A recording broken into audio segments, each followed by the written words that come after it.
Knowing how to use your empty-handed skills is important for the protection of all gun-carrying self-defenders.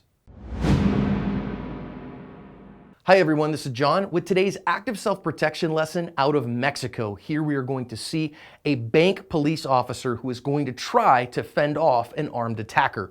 We're going to learn important lessons here about the importance of empty-handed skills and why I just encourage every self-defender who carries a gun to have significant empty-handed skills. About disarming an opponent and disabling them at those contact distances, and about the value of having a partner.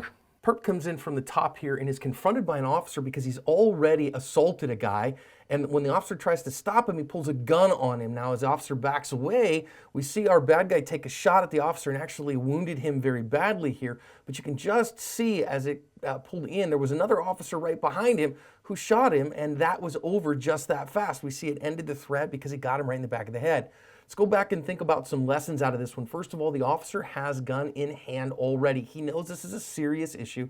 This man has been accused of significant assault, and so he knows there's a problem. That's why the officer has a gun in his hand.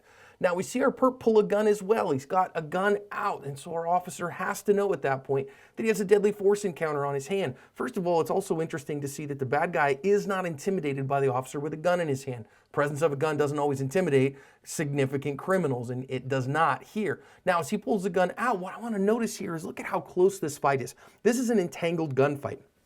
But notice that it doesn't stay entangled for long. However, if either of them had any significant empty-handed skills, the ability to dominate and deflect one of those firearms would have been very easily accomplished if they had known what they were doing. But instead, it went quickly to a longer distance, and when the bad guy gets his shot off, it is at a significant distance here. However, it did injure the police officer, but didn't take him completely out of the fight. Now I want to notice that the backup officer here, he has the drop on this guy. He's completely out of the backstop, and that's pretty significant, and we're grateful for that, and if you get that kind of a shot, that's great. But also notice he has, number one hand on the gun. Number two, look at how low that gun is. He is actually not looking down his sights here. He is purely index shooting here. Guys, learn and do a good job with your firearm skills so you get both hands on the gun and get a good sight picture. Now, thankfully, it worked very well. We do see that unsighted fire at these kind of distances, maybe 4 yards, works just fine in a lot of instances. He did stop the threat, stop it definitively and quickly, and so for that, we're grateful that he covered his asp.